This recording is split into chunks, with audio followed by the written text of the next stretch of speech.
Students welcome back in your own YouTube channel that is trust tutorials. आज हम पढ़ने वाले हैं बेटा कि जो भी हमारी बेसिक ज्योमेट्री की टर्म्स हैं, जितनी भी हमारी बेसिक ज्योमेट्री की टर्म्स हैं उसके बारे में आज हम डिस्कशन करेंगे। मतलब जो भी टर्म ज्योमेट्री में 9th क्लास 10th क्लास में चाहिए होती हैं वो कौन कौन सी, बेसिकली 9th क्लास में तो ये वो सारी टर्म्स हैं जो हम 6th में 7th में 8th में पढ़ चुके हैं, लेकिन टुकड़ों के अंदर। मतलब कुछ 6th में आई, कुछ 7th में आई, कुछ 8th में आई, और कुछ बच्चे ऐसे जिन्होंने ये चीज़ें भूल गए या पढ़ी नहीं या ये चैप्टर को स्किप कर दिया था ज्योमेट्री को। ठीक है जी, तो आज हम सबका समराइज़ कर लेंगे कि आपको ये आनी चाहिए। बहुत सारी टर्म्स लिखी हैं, मैं 10 की 10, तो थोड़ी सी वीडियो लंबी होने वाली है लेकिन एंटरटेनिंग रखूँगा, डोंट वरी। तो सबसे पहला पार्ट है बेटा ज्योमेट्री में लीनियर पेयर्स। तो बेटा क्या होता है लीनियर पेयर्स, उससे पहले आप लोगों को एक दो चीज़ें बता दूँ। चलो स्टार्ट करते हैं लीनियर पेयर से। क्या बतानी, दो चीज़ें जो आता जाएगा मैं बताता जाऊँगा साथ साथ, ठीक है। तो लीनियर पेयर अगर मैं बोलूँ सबसे कॉन्सेप्ट वन, तो कॉन्सेप्ट वन की बात करी जाए तो वो है लीनियर पेयर या फिर पेयर्स। ठीक है, लीनियर पेयर्स क्या होते हैं बेटा, ठीक है। मान लो कि एक लाइन, एक स्ट्रेट लाइन है भाई। स्ट्रेट लाइन का एंगल कितना होता है एज यू नो, ये स्ट्रेट लाइन का एंगल कितना होगा एज यू नो कि 180 होगा। क्या होगा, 180 होगा। अगर अब मैं इसके टुकड़े कर दूं, मतलब मैं अगर इसको ब्रेक कर दूं तो कितने ये एंगल्स बन सकते हैं। लो भाई ब्रेक करते हैं। मान लो इधर से एक लाइन और डाल दी, ठीक है जी। अब ये लाइन आ गई, ठीक है। अब इन लाइन का नामकरण कर लेते हैं कुछ।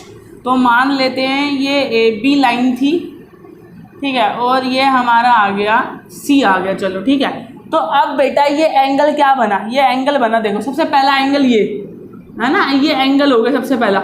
तो जहाँ पे ये एंगल आप बना रहे हो तो ध्यान रखना है कि जो इस तरफ है, तो यहाँ पे एक O नहीं, मैं O लिख रहा हूँ। ये जो इस तरफ है वो कौन है C, जो इस तरफ है वो कौन है B, इसका और बीच में कौन है O।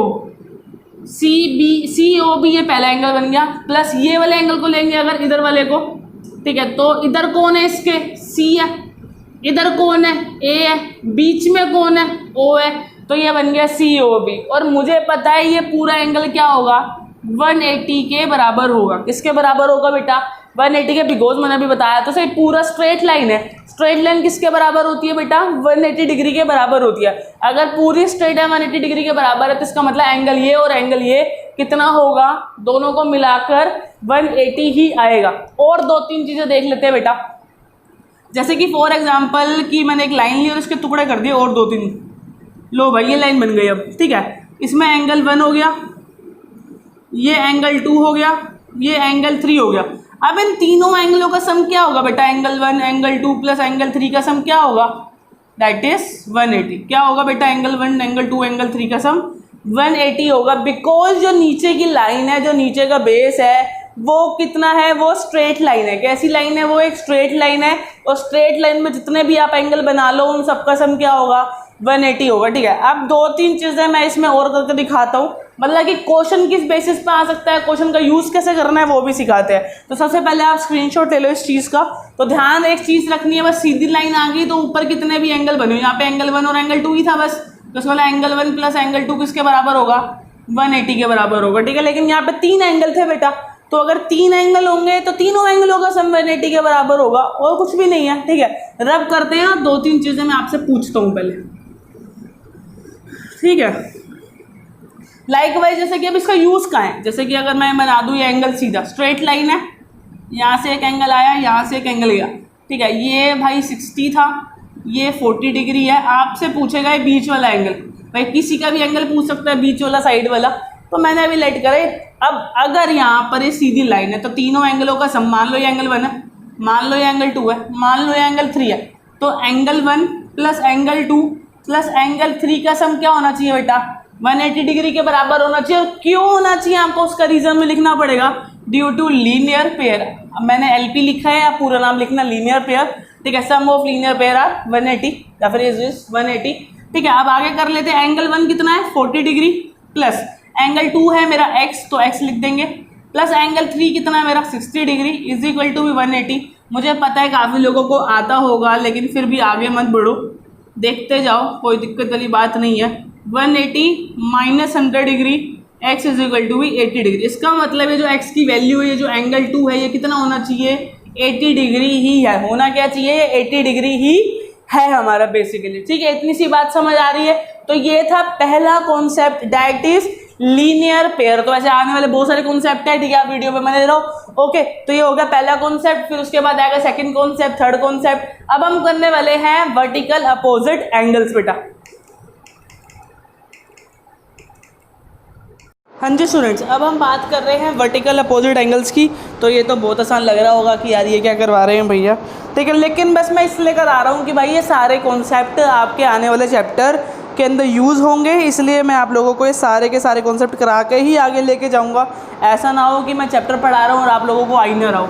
ठीक है, तो अब ये पहला कॉन्सेप्ट हो गया लीनियर पेयर, ठीक है, होप की समझ आ गया होगा।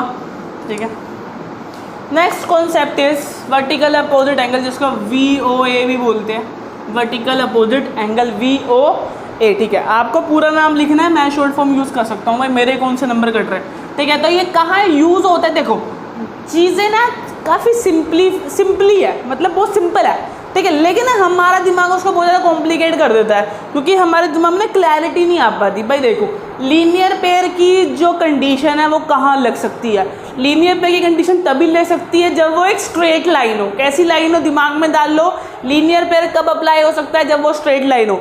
वैसे ही वर्टिकल अपोजिट एंगल कब काम आ सकता है, जब वो इंटरसेक्टिंग लाइन्स हो। कैसी लाइन्स हो, दो लाइन एक दूसरे को एक पर्टिकुलर पॉइंट पे कट कर रही हो, कोई इंटरसेक्शन पॉइंट हो उनके बीच में, तभी ये काम आता है। और इसमें होता क्या है कि ये वाला एंगल नीचे वाले एंगल के बराबर और ये वाला एंगल इस वाले एंगल के बराबर होता है। कहेंगे ये क्या कर दिया आपने, ठीक है, कुछ नहीं है, ज़्यादा कुछ नहीं है भाई।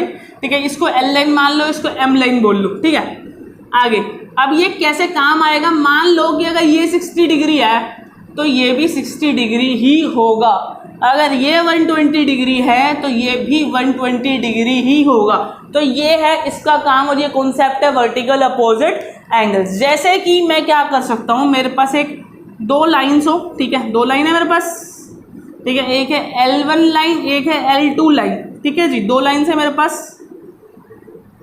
ओके, अब मुझे क्या दे रखा है, मुझे ये दे रखा है कि ये वाला एंगल मान लो 70 डिग्री है। कितना डिग्री है, 70 डिग्री। अगर ये 70 डिग्री है तो आपसे ये पूछेगा कि इस x को निकालो, क्या निकालो, ये वाला x निकालो। तो आप क्या करोगे, x is equal to 70 degree due to VOA। कैसे हो गया, VOA से ये हो गया हमारा इक्वल, बिकॉज अपोजिट एंगल कैसे होते हैं, इक्वल होते हैं इन इंटरसेक्टिंग लाइंस। ठीक है, अब हो सकता है आपसे भाई ये y और z भी मेंशन कर दे कि y और z एंगल भी निकालो, y और z एंगल भी निकालो। हो सकता है आपसे ये क्वेश्चन पूछ ले, एक 70 दे दिया, ये तो इसके बराबर कर दिया आपने, y और z निकालने को बोल दे, तो बेटा आपको कुछ नहीं करना, आपको बस ये लिखना है, देखो भाई y plus 70 degree is equal to 180 degree due to linear pair, जो कॉन्सेप्ट हमने अभी थोड़ी देर पहले पढ़ा। भाई देखो ना, ये लाइन एक है, L2 लाइन है, L2 लाइन है, इस L2 लाइन पे दो एंगल है बस, और उन दोनों एंगलों का सम किसके बराबर होगा, 180 के बराबर होगा। अभी तो बताया जो लीनियर पेयर है वो कहाँ लगती है, इन अ स्ट्रेट लाइन, और ये वर्टिकल अपोजिट एंगल कहाँ लगती है, इन अ इंटरसेक्टिंग लाइंस। तो ये बेटा स्ट्रेट लाइन होगी L2 लाइन कैसी होगी बेटा, स्ट्रेट लाइन, और स्ट्रेट लाइन में जो एंगल्स होंगे उनका सम किसके बराबर होगा, 180। तो y is equal to be 180 minus 70 degree, hence y is equal to 110 degree, therefore y is equal to z angle because VOA, मुझे पता है अपोजिट एंगल बराबर है, एंड आई नो कि y कितना है, 110 है, इसका मतलब z भी कितना हो गया बेटा, 110 डिग्री हो गया। कोई सोचने वाली बात नहीं है, ये भी 110 और ये भी 110, बात खत्म, और ये हो गया 70। तो सारे एंगल आ गए, x भी आ गया, y भी आ गया और z भी आ गया हमारा ले देके। ठीक है जी, तो ये कॉन्सेप्ट था वर्टिकल अपोजिट एंगल का, इससे मुश्किल क्वेश्चन कभी आया ही नहीं सकता। ठीक है, ये क्वेश्चन भी आप 6th 7th क्लास में पढ़ चुके होंगे, 7th नहीं तो 8th में तो पढ़ा ही होगा कभी। ठीक है जी, तो ये कॉन्सेप्ट था VOA। नेक्स्ट कॉन्सेप्ट पे आता है एंगल सम प्रॉपर्टी, तो बहुत ही आसान है, ये angle sum property of triangle की बात कर रहे हैं अभी हम। ठीक है, angle sum property of triangle, ASP बोलते हैं इसको, ASP, अनुष्का शर्मा पागल, ठीक है। अरे यार मीन मत करना, बस एक डायलॉग बना हुआ जिससे दिमाग में ना वो चीज़ याद रहे, और कुछ नहीं। ठीक है, ये मैं नहीं बनाया। ठीक है, अब अनुष्का शर्मा के फ़ैन हो तो भाई देख लो। ठीक है, अब देखो बेटा, ये देखो बेटा, दो एक चीज़ मैं बोल रहा था, मैं बताता हूँ। तो ये देखो बेटा, ये होते हैं vertex, that is known as, ये जो कोने होते हैं बेटा that is known as vertex. तो आपको पता होना चाहिए वर्टेक्स होते हैं, तो नामकरण ए बी सी। ठीक है, ये हो गए हमारे ए बी सी। अब ए एस पी क्या कहती है? A S P, A S P, A S P मतलब, हाँ ठीक है, अनुष्का शर्मा पागल नहीं, angle sum property of a triangle. क्या कहती है कि इन तीनों एंगलों का सम, तीनों एंगलों का सम एक्स वाई एंड जेड का सम किसके बराबर होगा? 180 के बराबर होगा। किसके बराबर होगा? 180 के बराबर होगा। ठीक है, तो ये लाइन बस मुझे ये बोलती है कि एक्स वाई जेड का सम किसके बराबर होगा? 180 के बराबर होगा। तो कुछ नहीं है। अब आपके पास क्वेश्चन कैसा आएगा? मान लो ये क्वेश्चन दे रखा है आपको, भाई मान लो कि 60 डिग्री, ये 40 डिग्री, ना जी ना 40 तो बिल्कुल भी नहीं, 70 डिग्री, और ये बताओ कि क्या होगी एक्स, है ना भाई? क्या बताएगा वो? एक्स निकालने को बोलेगा। तो कुछ नहीं करना आपको, तीनों एंगलों का सम मुझे पता है किसके बराबर होता है? 180 के, साथ में रीजन ए एस पी। ठीक है, तो ये हो गया 60 और 70 I know 130 plus X is equal to be 180, X is equal to be 180 minus 130, X is equal to 50 degree. इसका मतलब एक्स कितना आएगा? ये एक्स जो है हमारा 50 डिग्री है, कोई दो राय नहीं है इसके अंदर, it is 50 degree angle. Okay, समझ आ रहा है बेटा? आई होप कि समझ आ रहा होगा। कोई डाउट आ रहा है तो हाथ ही हाथ, मतलब साथ ही साथ आप लोग कमेंट्स करते जाओ, कमेंट्स करते जाओ कि ये डाउट है, ये डाउट है, ये डाउट है। मैं आपको पर्सनली रिप्लाई जरूर करूँगा, डोंट वरी। ठीक है, तो हम क्या क्या पढ़ चुके हैं भाई? लीनियर पेयर पढ़ चुके हैं, वर्टिकल अपोजिट एंगल पढ़ चुके हैं, एंगल सम प्रॉपर्टी पढ़ चुके। अब बारी आती है exterior angle is the sum of two opposite interior angle की। ठीक है, ये प्रॉपर्टी काफ़ी ज़्यादा इंपॉर्टेंट है और आप लोग पक्की बात है कि ये प्रॉपर्टी को भूल गए होंगे, तो इसको रिकॉल करवाना मेरा काम है। साथ साथ स्क्रीनशॉट लेते जाओ, ठीक है ना, क्योंकि वीडियो बड़ी है, मैं बार बार रुकूंगा तो भाई बहुत लंबी हो जाएगी। कॉन्सेप्ट नंबर 4, कॉन्सेप्ट 4 की बारी आती है। तो कॉन्सेप्ट 4 कहता है, चलो एक्सटीरियर एंगल बनाते हैं। सबसे पहले एक ट्रायंगल, और ये मैं लाइन को एक्सटेंड कर दिया, लाइन को क्या कर दिया? थोड़ा सा एक्सटेंड कर दिया, और एक्सटेंड करके देखो ये तो सारे इंटीरियर एंगल होते हैं, है ना भाई? एंगल 1 बोल लो, एंगल 2 बोल लो, एंगल 3 बोल लो, और ये हो गया एंगल 4। तो ये जो एंगल 4 है ये ना इस ट्रायंगल के बाहर है। कहाँ है बेटा? इस ट्रायंगल के बाहर। तो इसको हम क्या बोल सकते हैं? Exterior angle. तो बेटा ये ना कहीं भी बन सकता है। कहीं आप सोचो कि इसका डायग्राम हमेशा आपको ऐसे ही मिलेगा, हो सकता है ये इस तरफ बाहर हो, है ना भाई, और हो सकता है ये ऊपर की तरफ बाहर हो। ठीक है ना, ऐसे भी हो सकता है, ऐसे भी हो सकता है, ऐसा भी हो सकता है। तीनों डायग्राम आप देख सकते हो। और अगर मैं नामकरण करने बैठूं तो A B C D, A B C D, A B C D. ठीक है जी।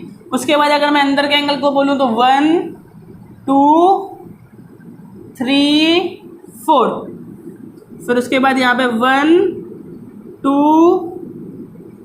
3 एंड 4। ठीक है, अब देखो बेटा यहाँ पर जो ये एक्सटीरियर एंगल है, एक्सटीरियर एंगल क्यों ना यहाँ पे एंगल 4, तो उसको लिख लो पहले, एंगल 4 लिख लिया। ठीक है, जो एक्सटीरियर उसको लिख लो, एंगल 4 हो गया यहाँ पर। ठीक है, अब जो इस एंगल 4 के साइड में है, जो इसके साइड में एंगल को 3 है, वो कौन है इसके साथ में? एडजेसेंट। इसको हम बोलते हैं साथ वाले को, क्या बोलते हैं? साथ वाले एंगल को, साथ वाले एंगल को साथ वाला एंगल नहीं बोलते, साथ वाले को बोलते हैं एडजेसेंट एंगल। तो एडजेसेंट एंगल को छोड़ना है, एडजेसेंट एंगल को बाहर निकाल दो, तो वो है 3। इसका मतलब उसका काम कोई भी नहीं आने वाला। इस देखो ना क्या लिखा था, exterior angle is the sum of two opposite interior angle. इसके 3 के अपोजिट एंगल कौन से? एंगल 1 एंगल 2, उसके सम के बराबर है, उसके सम के बराबर। इसका मतलब angle 4 is equal to angle 1 plus angle 2। Basic सी बात अगर हिंदी में सोचे तो बाहर वाला जो एंगल है ना वो अंदर के अपोजिट, भाई जिस तरफ वो है उसको छोड़कर, उसके साथ जो एंगल है उसको छोड़कर बाकी के जो 2 एंगल बचे उनका सम के बराबर होगा। वैसे लाइकवाइज यहाँ पे भी angle 4 is equal to angle 1 plus angle 2, क्योंकि मैंने डायग्राम में ऐसे बनाया कि यही स्टेटमेंट रहे, एंगल 1 प्लस एंगल 2। ठीक है, मैंने सबके डायग्राम ऐसे बनाया कि स्टेटमेंट यही रहे, angle 4 is equal to angle 1 plus angle 2 बेटा, ठीक है। फटाफट से स्क्रीनशॉट ले लो, इसका मैं प्रैक्टिकल क्वेश्चन करवाता हूँ, फिर समझ आएगा, ठीक है। तो भाई आते हैं इसके प्रैक्टिकल क्वेश्चन पे कि भाई क्वेश्चन क्या आता है इसका, ठीक है ना। तो भाई यार ये मिटाओ पहले तो ना, ये अच्छा सा नहीं लग रहा कुछ।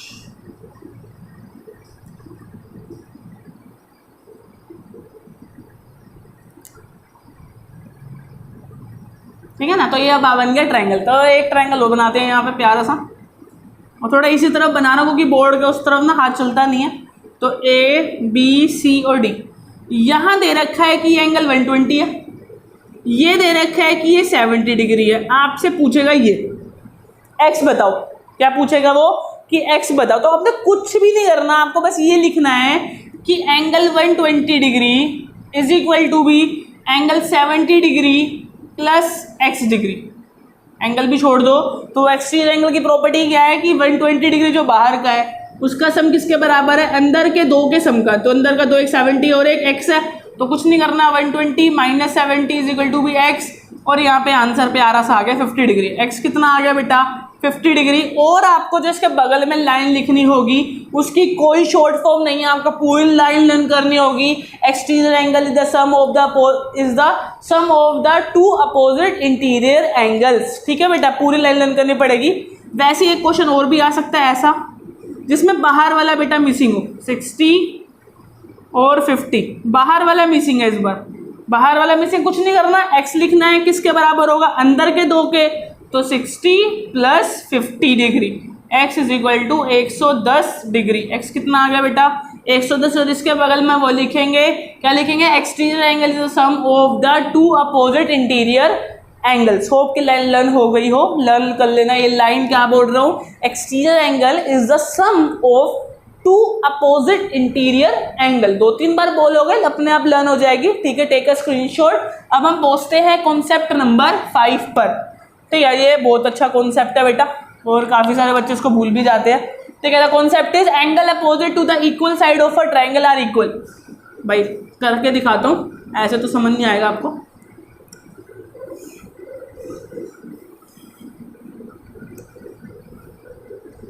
ठीक है जी, मान लो एक triangle, the concept is concept number 5। आप कहाँ जा रहे हो, ठीक है। The concept is concept number 5। तो कॉन्सेप्ट नंबर 5 क्या बोल रहा है, कॉन्सेप्ट नंबर 5 के अंदर एक ट्रायंगल गिवन है। हाँ ठीक है जी, ट्रायंगल बनाते हैं। ट्रायंगल लो बना लिया, एक ऐसा ट्रायंगल जिसकी दो अपोजिट साइड बराबर है। दो अपोजिट साइड क्या है बेटा उसकी बराबर है। ऐसा ट्रायंगल तो मान लो ए बी और ये सी, ठीक है ना। इसमें दो साइड्स बराबर है, दो साइड कोई सी भी हो सकती है। मान लेते हैं ए बी साइड और ए सी साइड बराबर है। क्या गिवन है आपको कि ए बी साइड बराबर ए सी साइड है। ए बी साइड बराबर ए सी साइड आपको ऑलरेडी गिवन है।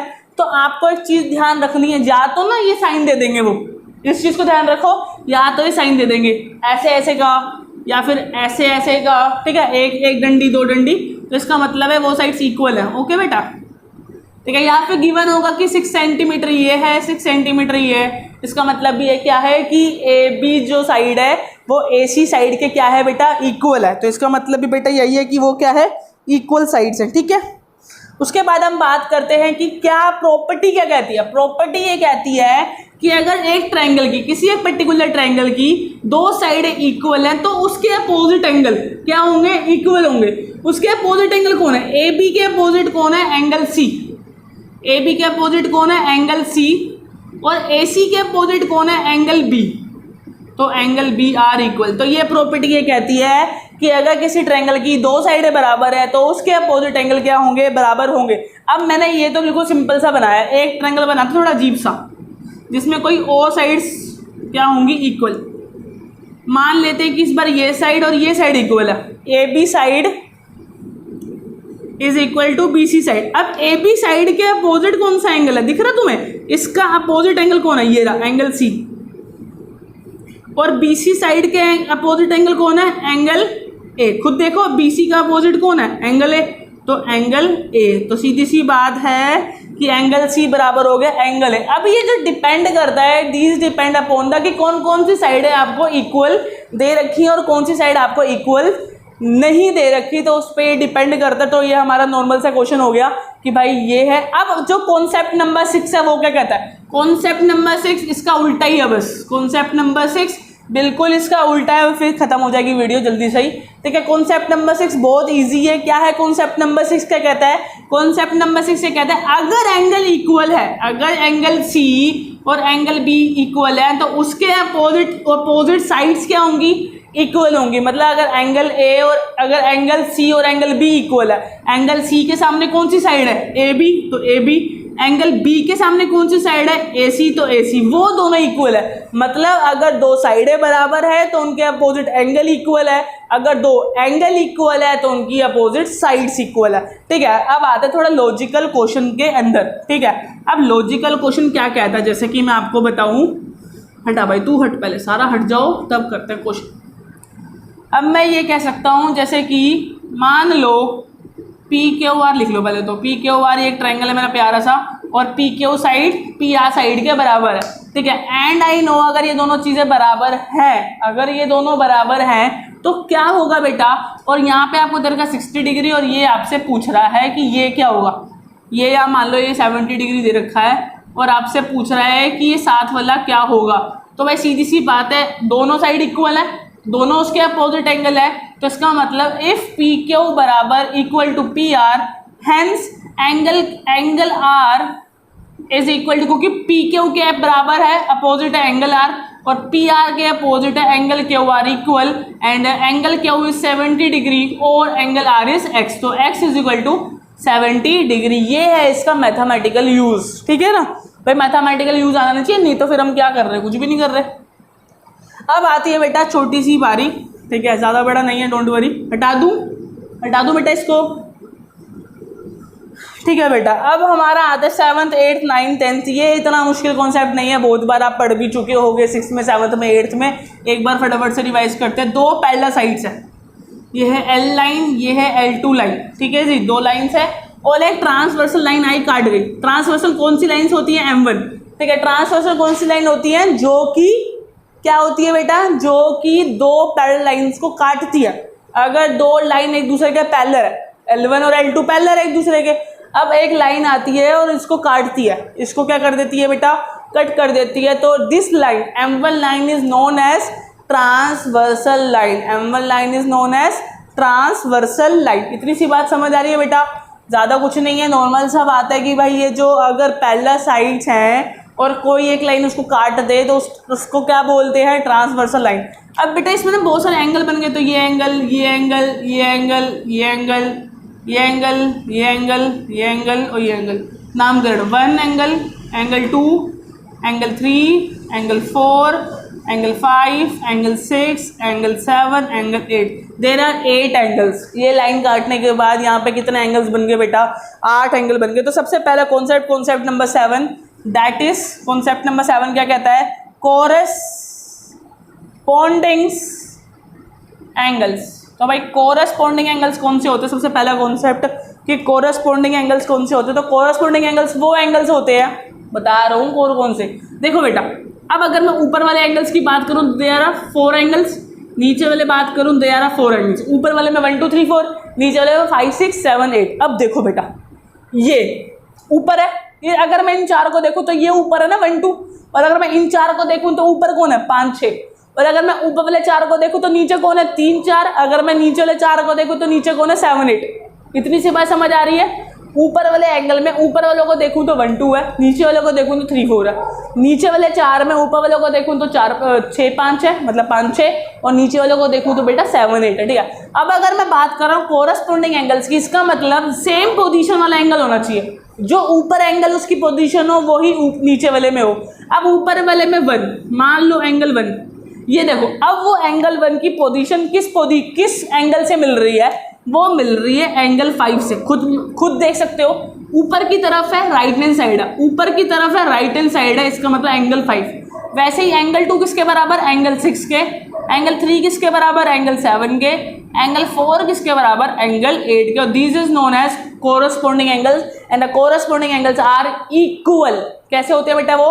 इक्वल। दोबारा समझते हैं। एंगल 1 ऊपर की तरफ है राइट हैंड साइड, एंगल 5 ऊपर की तरफ है राइट हैंड साइड, समझ लो। 2 मतलब एंगल 2 ऊपर की तरफ है लेफ्ट हैंड साइड, एंगल 6 ऊपर की तरफ है लेफ्ट हैंड साइड, ठीक है। एंगल 3 नीचे की तरफ है लेफ्ट हैंड साइड, नीचे की तरफ है लेफ्ट हैंड साइड 7 एंगल, ठीक है। नीचे की तरफ है राइट हैंड साइड पे 4, नीचे की तरफ राइट हैंड साइड पे एंगल 8, तो this is known as corresponding angles बेटा, ओके। उसके बाद हमारा, तो ये कैसे होते हैं, इक्वल होते हैं, ठीक है। उसके बाद हमारा आता है ऑल्टरनेटिव इंटीरियर एंगल। अब ऑल्टरनेटिव इंटीरियर एंगल कैसे होते हैं, ऑल्टरनेटिव इंटीरियर एंगल कैसे होते हैं, ये आइए। ऑल्टरनेटिव इंटीरियर एंगल्स होते हैं जैसे कि ये नीचे के, इंटीरियर मतलब अंदर होता है, ऑल्टरनेटिव मतलब एक छोड़ के एक, तो नीचे में 3 4 5 6 तो हो गए इंटीरियर एंगल्स। अब एक छोड़कर एक, तो एंगल 5 और एंगल 3 ये बराबर होते हैं, ठीक है। और angle 4 and angle 6 this is known as alternative interior angle are equal, alternative interior angle are equal. थोड़ा साफ सा कर लेते हैं, एंगल 4 एंड एंगल 6। देखो बेटा एंगल 4, ठीक है, उसके उल्टी तरफ कौन है, एंगल 6, इसलिए एंगल 4 एंड एंगल 6। एंगल 3 और इसके इधर कौन है, एंगल 5, इसलिए एंगल 3 और एंगल 5। नाइन्थ कॉन्सेप्ट है alternative exterior angle. Alternative exterior angle जैसे कि ये एंगल 1 है, तो एक्सटीरियर कौन है यहाँ पे, ये रहा, तो ये कौन है 7, तो ऑल्टरनेटिव एक्सटीरियर एंगल्स, ठीक है। तो इसका मतलब angle 1 is equal to angle 7, ठीक है। बराबर होंगे, बराबर होंगे कि नहीं होंगे, ये इसके बराबर, ओके बराबर तो नहीं होंगे, लेकिन वो बता रहा है कि ऑल्टरनेटिव एक्सटीरियर एंगल कौन से हैं। ऑल्टरनेटिव इंटीरियर एक्सटीरियर एंगल है एंगल 1 एंड एंगल 7, है ना भाई, एंगल 1 और एंगल 7। सो उस एक सेकेंड, एंगल 1, ठीक है, सॉरी इक्वल होंगे। Angle 1 is equal to angle 7 and angle 2 is equal to angle 8। Sorry ध्यान नहीं दिया मैंने, इक्वल है वो, ठीक है, थोड़ा गलती हो जाती है कभी कभार भाई, माफ कर दिया करो। तो एंगल 1 देखो ना, मैंने कैसे दिमाग लगा, एंगल 1 किसके बराबर होगा, एंगल 5 के, और एंगल 5 और एंगल 7 वर्टिकल अपोजिट एंगल है, इसलिए इक्वल हो गए, ठीक है। तो अब समझ आ रहा है ये, तो एंगल 2 और एंगल 8। और हमारा 10वां कॉन्सेप्ट है बेटा interior angle on the same side of the transversal. Interior angle अंदर के तरफ के एंगल और वो कैसे हो, सेम साइड पे हो, तो इसका मतलब उनका सम, एंगल 4 एंड एंगल 5 का सम बेटा 180 और एंगल 3 प्लस एंगल 6 का सम 180। इस चीज को ध्यान रखना हमेशा। एंगल 4 एंड एंगल 5 जो इस तरफ होंगे, सेम साइड है ना इस तरफ वाली, तो 4 और 5 इक्वल होंगे, और जो इस तरफ होंगे वो क्या होंगे, 3 और 6, उनका सम क्या होगा 180। मैंने 10th कॉन्सेप्ट में लिखा हुआ है, क्या लिखा हुआ है, interior angle on the same side of the transversal are supplementary का मतलब होता है 180 डिग्री, ठीक है। और alternative exterior angle are equal, corresponding angles are equal, ठीक है। इंटीरियर एंगल तो लिखा ही हुआ था, और equal, sum of opposite angle of a triangle are equal, ठीक है। एंगल सम प्रॉपर्टी सब लिखा हुआ है, सही है बाकी तो, ठीक है जी। तो ध्यान रखना, एक बार ना दोबारा समझते हैं, थोड़ा सा मैं इसको रब करता हूँ और फिर आते हैं। नामकरण वही करूँगा, टेंशन ना लो। ओहो मार्कर ख़त्म, मार्कर कह रहे बहुत पढ़ा लिया आज। Angle 1, angle 2, angle 3, angle 4, angle 5, angle 6, angle 7, angle 8, ठीक है। अब जहाँ पे कंफ्यूजन आई होगी वो होगा ऑल्टरनेटिव इंटीरियर एंगल। इसको एक बार दोबारा देखते हैं। 3 है, उसका अपोजिट कौन है, इंटीरियर के अंदर ही 5, 4 का अपोजिट इंटीरियर के अंदर 6, तो वो लिख दिया।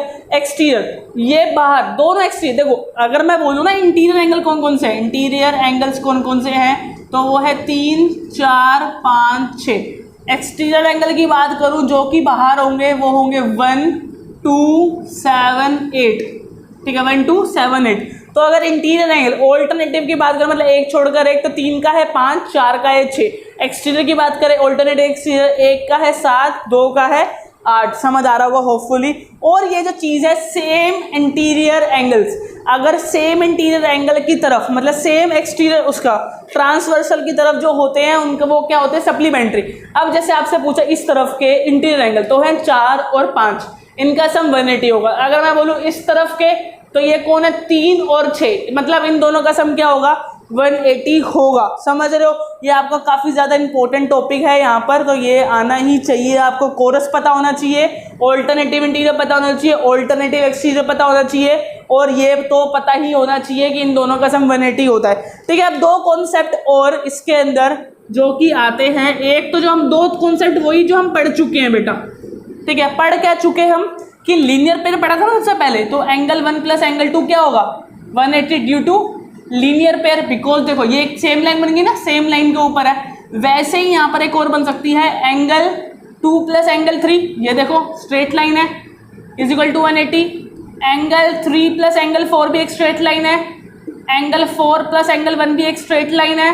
ओके, वैसे ही angle 5 and angle 6 is a straight line, angle 6 plus angle 7 is a straight line, angle 7 plus angle 8 is a straight line, angle 8 plus angle 5 is a straight line. तो ये सारे कैसे हो गए बेटा लीनियर पेयर, लीनियर पेयर और linear pair.